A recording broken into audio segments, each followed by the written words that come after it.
서울대학교 법의학교실의 이송호입니다. 네. 방금 ECPR 관련돼서 오간 도네이션에 대해서 자세히 잘 설명해 주셔서 저는 그냥 에티컬 이슈에 대해서 간단하게 말씀드리도록 하겠습니다. 원래 ECPR의 목적은 생존율 향상인데요. 새로운 논점은 장기 기증을 위한 연장된 ECPR이 가능한 건가? 왜냐하면 전 세계적으로도 장기 부종이 심각하고 이식 대기자 명단이 증가하고 있고요.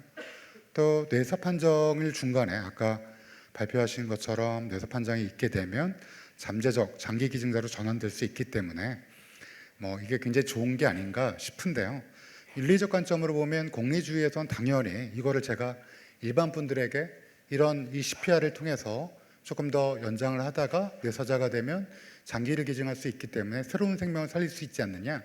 그러면 공리주의 입장에서는 당연히 이거 굉장히 중요하고 좋은 일이 아닌가 생각할 수 있는데, 또 의무론적 입장에서 보면 환자의 존엄성과 생명권을 도구화하는 행위로서 도덕적 의무를 위반할 수 있다는 비판이 분명히 있을 수 있습니다.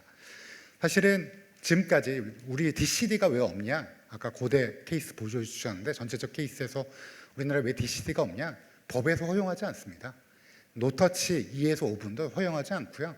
그래서 DCD가 있다라고 하는 거면 사실 아까 조금 설명드리면서 깜짝 놀랐는데 혹시 위반하셨나 해갖고 이제 뒤에 케이스를 보고 이제 안심했는데, 뇌사로 이어지니까 이 뇌사를 갖고 이식을 하고 요거에 이제 막 여러 가지 조건들 고려하시는 거는 임상 선생님들의 굉장한 노력이 있을 거라 생각하는데, 이게 이제 문제가 될 수 있는 게, 제가 문제를 삼으려고 한 건 아니지만 치료 목적인가 장비 확보인가, 또 환자의 생명권과 자율권, 또 비가역성에 대한 판단은 충분히 신중한가, 이거에 대해서 제기할 수가 있겠고요.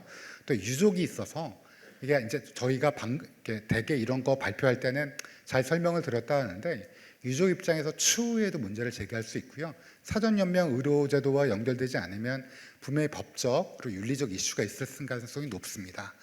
결론적으로 말씀드리면 일반 대중에게 이거를 어떻게 인식할 수 있는가, 또 지금 현재 DCD를 인정하지 않는 법적 형태에서 이런 치료의 무익성의 판단 기준이 문제가 될 수 있고요. 중요한 건 환자의 자율성과 사전동의 예컨대, 이게 이제 가톨릭 의대 케이스를 조금 말씀드리면, 여러분 들으신 바도 있겠지만 가톨릭 의대 흉부외과에서 이제 수술을 진단적 목적으로 이제 폐 조직의 일부 띄었는데, 흉부외과 선생님이 보기에 프로즌에서 결핵이 나온 거예요. 이분이 너무 고생했는데, 그래서 여기 우상염만 좀 띄워주면 완치겠다 싶어서 그냥 띄워줬어요.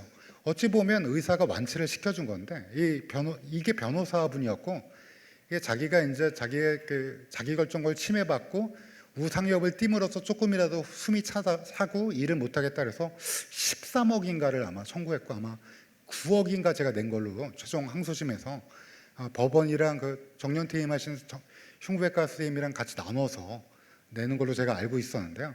결론적으로는 환자에 있어 자율성과 사전종의가 없는 상태도, 왜냐하면 이 CPR에서 뇌사로 넘어갔다는 거 또는 조금 더 진행했다는 건 물어볼 수가 없거든요, 환자한테.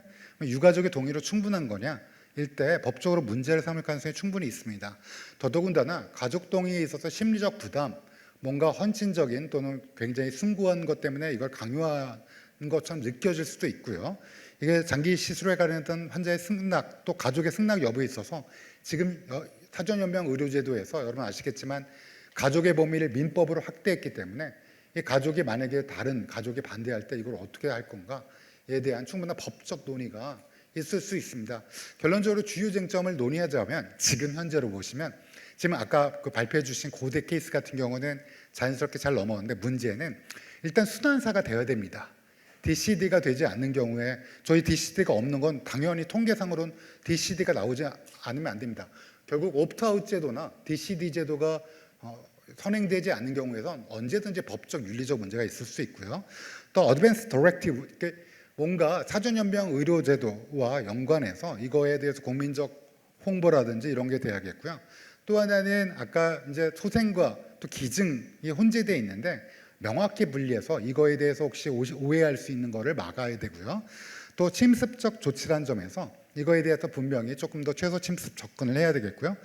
또 이게 ICU 자원과 ECLS 장비를 장기간 점유하거나 또 고비용이 있기 때문에 분배정의 문제에 있어서도 이걸 어떻게 고려할 건가를 병원장님도 계시지만 충분히 고려한 다음에 이걸 진행돼야 되겠습니다.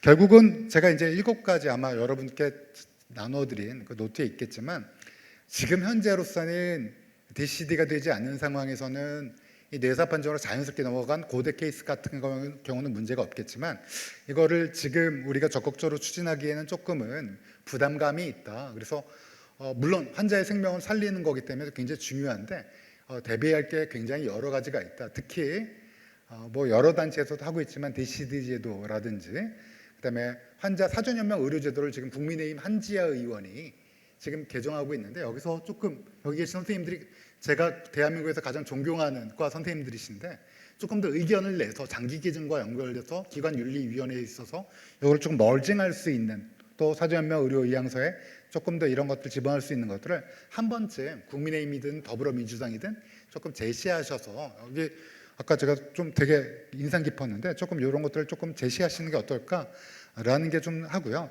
또 더 잘하시겠지만 이거에 대한 표준화된 어떤 제도를, 외국 제도는 있지만 외국 제도는 옵트아웃이랑 DCD가 있다는 가정하에서 시작하고 있기 때문에 이걸 일단 플랜 A, B로 나눠서 조금 만드시는 게 어떨까, 충분히 만드실 거라고 보고요.